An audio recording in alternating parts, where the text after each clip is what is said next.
Hello everyone, Just Podcast TV is here. Please don't forget to like and subscribe and hit the bell icon to get notified on new content. Episode 142, Sam Kello's Story.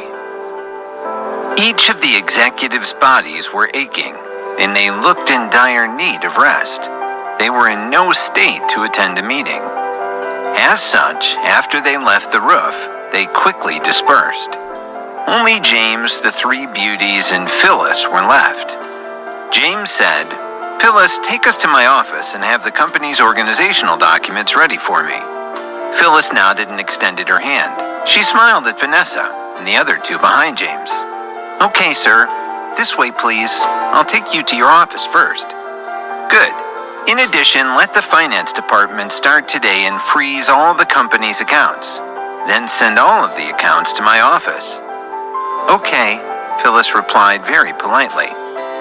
In the 30th floor office of the president after Phyllis left, Vanessa quickly closed the door and said impatiently, "James, you are amazing. Since when do you have such a big company in Cape Town?" Vanessa was not the only one who was curious. At this time, Katie also quickly came over and said, "That's right, James. You are too awesome. You actually own a foreign company? Tell me about it." Even Krista, who did not speak, was staring at him. Her big eyes were filled with curiosity and desire. Obviously, these three women had a lot of questions, but they had saved them until they were alone with him. Looking at Vanessa on his left and Katie on his right, both of them blinking their bewitching eyes, James knew that these two girls had completely forgotten the unhappy scene downstairs. Fortunately, he had some experience dealing with these women, so he immediately asked with a straight face, "Do you really want to know?" The three women nodded and said in unison, "Yes, of course." Even Krista, who had always been reserved, nodded with the others. James coughed on purpose and pretended to be mysterious, but then said, "All right, I'll tell you." This aroused the strong interest of the three women. They all stared at James. Their ears almost stood up. They didn't want to miss a thing. Well, it's a long story. Actually, to put it another way, it's... Vanessa fidgeted and said, "Oh, James, don't keep me in suspense. Hurry up and say it. We're dying of curiosity." Katie also looked impatient. Her beautiful eyebrows buckled, and she added, "Since it's a long story, you should get to it. Hurry up and say it." Okay, don't interrupt me." At this moment, someone knocked on the door of the office and interrupted James again. The three women were very sensible. They immediately went back to the sofa opposite James's desk and sat down. Phyllis's voice came from outside the door. "Mr. Tucker, can I come in?" James secretly smiled, thinking, dodged a bullet there. Of course he couldn't tell the women his story. He had to keep it to himself. Phyllis's timing had been perfect. "Come in," he called. Phyllis came in and put a thick stack of documents in front of James. She said, "Mr. Tucker, these are the company documents you requested." "All right, that will be all. If there's anything else, I'll call you," James said, picking up the documents to read seriously. By the time Phyllis left the office, the curiosity of the three other women had cooled. They wanted to ask more, but when they saw James, who was concentrating on reading the documents, they suppressed their curiosity. Krista looked at James, thinking, "Sometimes I wish I could read his mind." Soon James finished flipping through the documents. He knew the general situation of West Group. Now to meet a very important person. That person was Sam Kello. But before that, he had to find a good place to stay. He had come to the city early this morning and hadn't had time. James didn't let his secretary make the arrangements. Because he had offended many people in the company today, he wanted to keep his new address a secret. That could save a lot of trouble. Thinking of this, James stood up and waved to the women. Then he walked down to the office saying, "Let's go downstairs." Later, in a coffee shop in the downtown area of Cape Town, James looked at Sam Kello, who was sitting opposite him in a hidden corner. James said seriously, "As long as you tell me everything you know, I will stand by everything I told you on the roof." Samkello tried his best to hide the shock in his heart. What James had said to him on the edge of the roof echoed in his ears again. "As long as you can help me with some things, not only will you write off all the debts you owe the company, but I will also consider providing you with a lucrative position within it." This was what James had said to him. Just the first condition was enough to move his heart. He owed West Group a debt of $500 million. $500 million was a lot, even for a big company, and he was only a small player in Cape Town's gold mining contract business. Samkello was a cautious person, but he had no choice. He thought about it carefully for a while and nodded at James before saying, "All right, I'll tell you everything now." After saying this, Samkello took a cigarette from his pocket and lit up. He was silent for a while before slowly opening his mouth. "I was originally a bid player in the gold mining contract business. At a gathering of friends, I met the vice president of West Group, Raymond Martin. We hit it off and he took me in. There were hundreds of companies under West Group's banner back then, and they were famous. Big companies in South Africa. Of course, I was glad to join. After I did, my company made a lot of money. Raymond and I also became close. We were like this." Samkello held up two crossed fingers to illustrate his point. "Just 3 months ago, Raymond tipped me off about a new stock. It was the kind of stock that was low risk and would make a steady profit. He asked me to give it a try as soon as possible. I invested without a second thought. In less than 5 days, its share price shot up. I invested $5 million, and in the end, I had $100 million. With all that money, I started to travel all over the world. That's how I met you, when I was on a whale watching tour off Blaha Island. After the tour ended, I returned to Cape Town.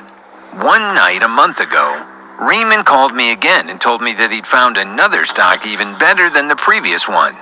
By now, I was used to living large, so I invested almost everything, figuring I'd never have to work again. But Raymond said it was not enough. I said I had no money. He said he could get some for me. He would lend me some of the company's money. There was no risk and I could just pay him back, right? And like an idiot, I went for it, because I trusted Raymond.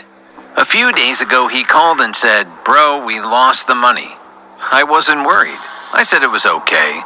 We just earn it back. But he was on the other end of the phone crying, saying, "Bro, the stock collapsed. Everything has gone down the drain."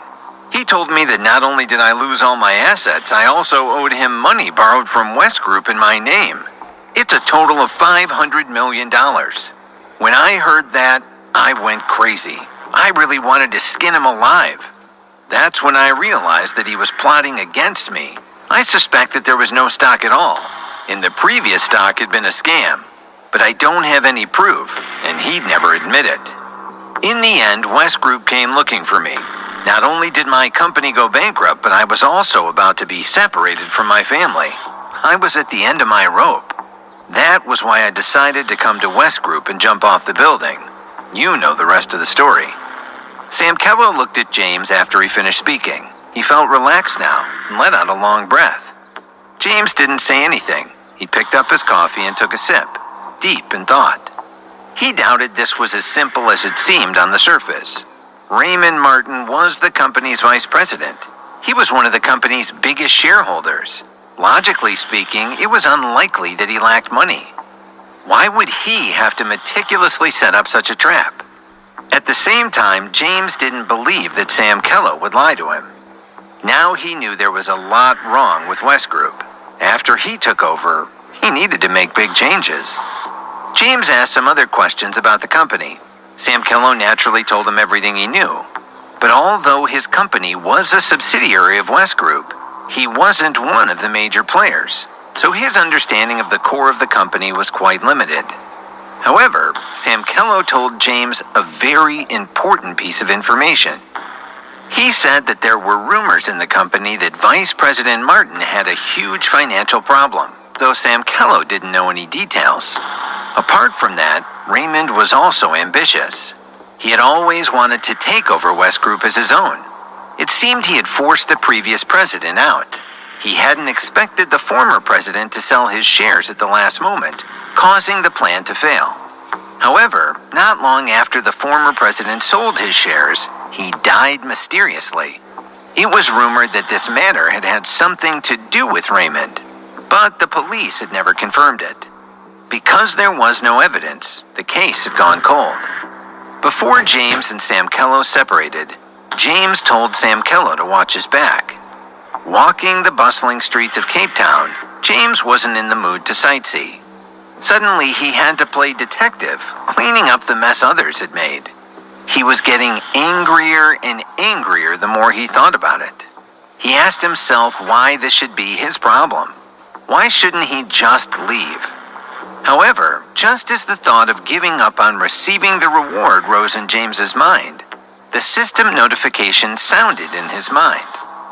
System warning. Once the reward is given, the host must receive it. Moreover, the company that keeps the system's reward running smoothly will be able to proceed with the next round of cards and receive the reward. Otherwise, the system will not be able to complete the next round of card missions. James was furious. You stupid system, are you threatening me? I'm the one in charge here. When he saw the car speeding on the road, he instantly became excited. He heard the system notification again. Detecting host's excitement. The system will give you a special chance to draw a reward once in order to stabilize the host's emotions. Would you like to draw immediately? James hadn't expected this, and smiled as his heartbeat slowed. Oh man, system. Could you be any more outstanding?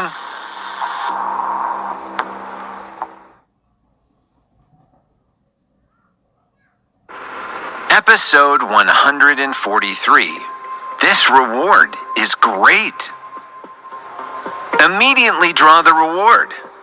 Of course, James would choose the reward immediately, even though he was still on the busy streets of Cape Town. He wasn't going to miss this chance. Who knew when he might get another? The system is drawing the lottery. A huge rolling strip appeared in James's mind once again. It stopped after a few seconds and the system notification sounded.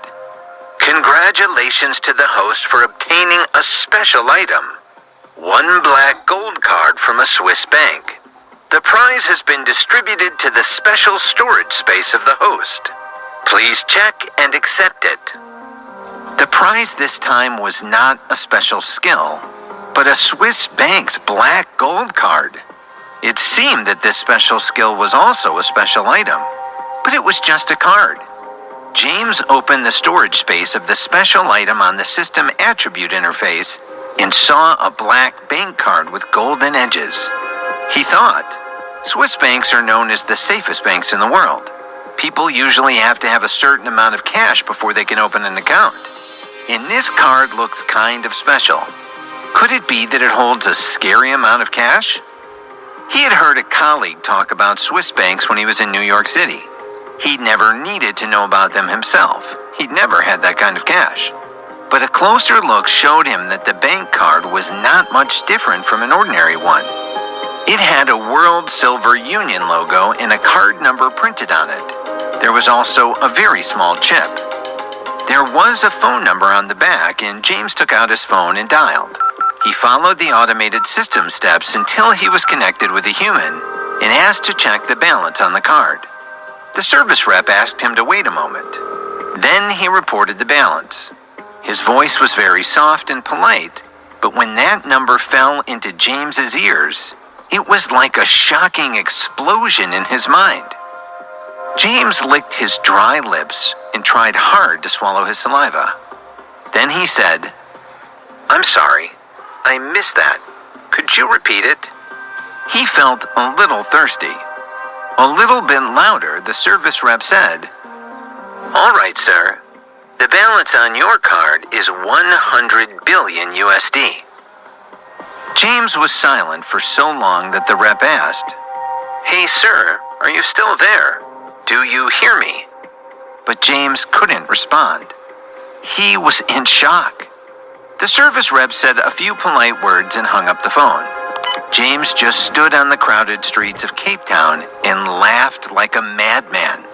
Passerbys gave him weird looks. They all thought that this guy must be crazy, and so they kept their distance. James didn't care what they thought. They couldn't possibly understand what he was experiencing. How could he not be crazy? This was $100 billion.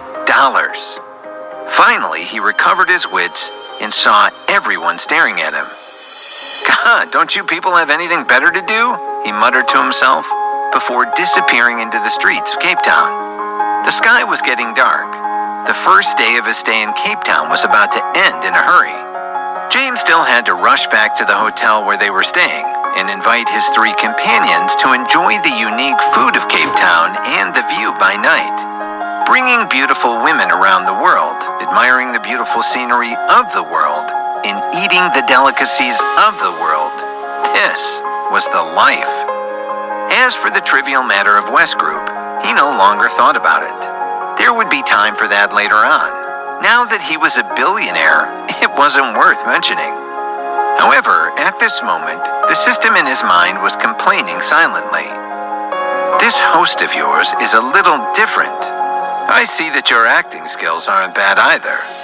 To think that even a system like me, who has lived for hundreds of millions of years, was deceived by you.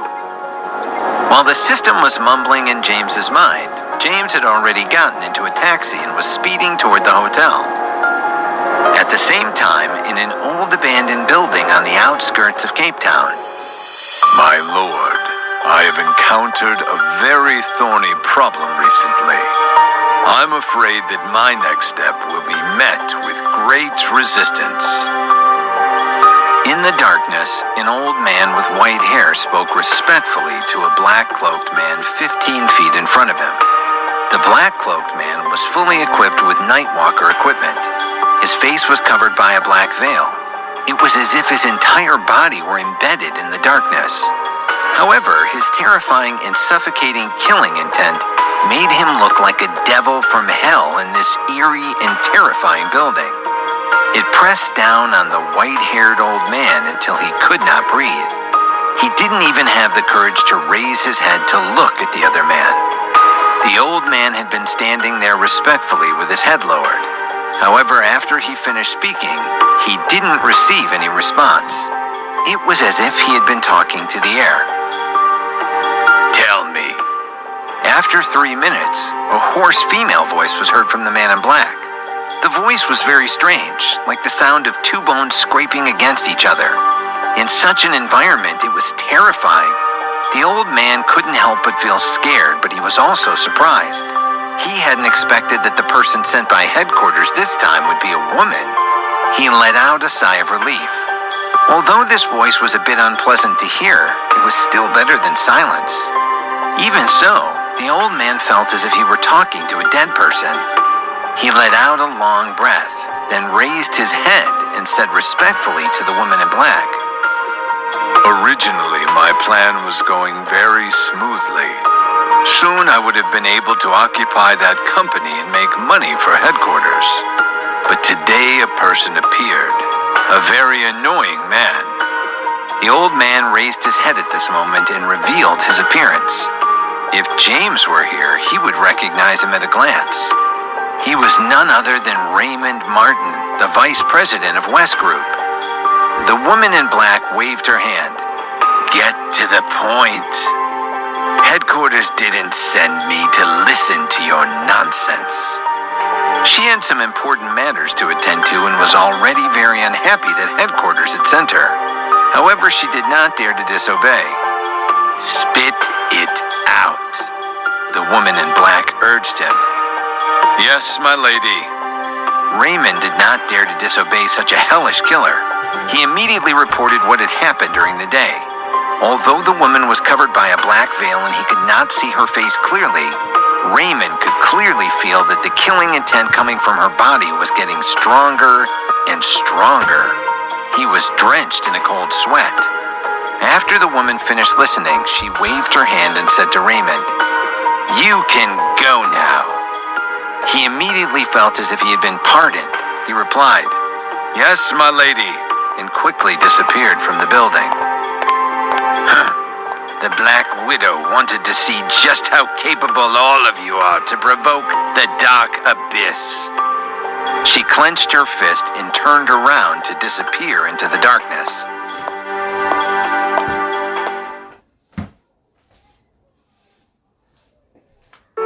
Episode 144. James finally sees the legendary Cape of Good Hope. As soon as night fell, James returned to the hotel. Vanessa, Katie, and Krista were very happy when they saw James. They wanted to see the sights, but before he left, he had told them to stay in the hotel. Now, looking at their yearning eyes, James waved his hand and said, "Girls, let's go have dinner and hit the town. You won't get any sleep tonight." He could afford to talk like a big shot. After all, he was worth $100 billion. Before this, he had been doing all right, but he'd been a nobody compared to now. The girls who had been hanging around the hotel for an entire afternoon immediately cheered when they heard this. They were like a group of chirping birds. They surrounded James in an instant, hugging and kissing him to his delight. He ran his hands through his hair and said to a passing waiter, "Who says money can't buy happiness?" The waiter, who didn't speak English, did not understand this remark, but he still looked at James enviously. You didn't need words to know how good James had it. Cape Town was a great town for tourists. Everyone was friendly, and the scenery was beautiful, especially Table Mountain, which overlooked the city. It was one of the most beautiful cities in the world, and people flocked there from all over to see the magnificent mountain and the Cape of Good Hope. So Cape Town was quite prosperous and boasted a rich and colorful nightlife. James brought the three beauties to the most famous restaurant in Cape Town. Because he had been busy all day, he hadn't had a full meal yet. Now he had to reward himself and them. And the food was exquisite, especially the dish called Cape Malay chicken. They couldn't stop praising it. The waiter told them that it was available only in Cape Town. After dinner, James brought the ladies to the highest building in the city, Starlight Tower. Together, they enjoyed the beautiful night view of Cape Town. Then they hit the clubs to drink and dance. They didn't get back to the hotel until the wee hours. But even then, Vanessa said she wasn't tired. She wanted to go to James's room with him. But before James could escort her there, Katie and Krista pulled her back into their room and shut the door in his face. Looking at the shut door in front of him, James could only shake his head and mutter to himself, "Women are heartless." He woke up early the next morning. The night had been quiet, but he had an ominous feeling that something bad was going to happen. Although James did not believe in intuition, he still felt that he should be careful because of what was going on in West Group.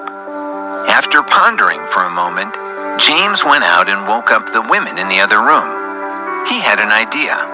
Today they were going to take a look at the Cape of Good Hope and go on a tour of Table Mountain. It would give the women a memory to cherish. Then he would send them away and meet up with them later after he found out about the next mission spot. He could not stay in Cape Town anymore. He might face a lot of trouble there in the future. James did not want the women to get caught up in it. If they weren't around, he would be able to use all of his abilities without any restraints. The door opened. Vanessa rubbed her sleepy eyes and pouted. "James, I haven't woken up yet."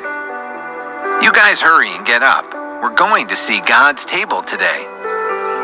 "God's table?" said Vanessa. "What is that?" James immediately laughed when he heard that and teased Vanessa. "You've never heard of it? Where have you been?" Vanessa was so angry that her little face was trembling. She immediately snorted and her little girl's temper instantly erupted. "James, I'm not going to talk to you anymore." He took her hand. Okay, I will tell you. This God's table is... Vanessa, he's talking about Table Mountain at the Cape of Good Hope. The top of Table Mountain is flat. That's how it got its name. Before James could explain, top student Krista answered her friend. In foggy weather, the fog covers the entire peak of the mountain or flows along the cliff. From afar, it looks like a tablecloth laid flat on the table. Exactly, said James. Krista, you are indeed the top student of Harvard. Krista, you really are amazing, said Vanessa. There is a world encyclopedia in your brain. In God's table? I want to go. I want to go. Being praised by the two of them, Krista was a little embarrassed and immediately replied with a smile. I just have some stuff memorized. Don't flatter me. It took the women a while to get ready. It was not that they were lazing around in bed, but they all had to shower and dress and do their hair and makeup. But half an hour later, James left with them. Half an hour wasn't too bad. Cape Town was about 30 miles from the Cape of Good Hope, and it took about an hour to get there.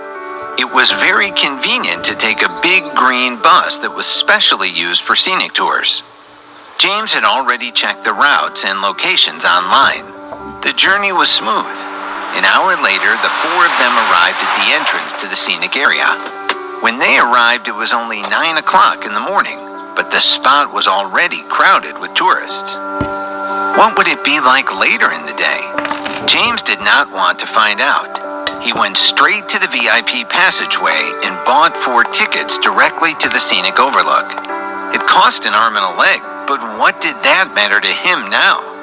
They got their own guide and were treated like royalty. The first thing they saw was a long and slender headland that extended into the sea. That slender headland was made of rocks. It was like a sharp sword that pierced straight into the seabed. Sky and sea stretched out to the horizon.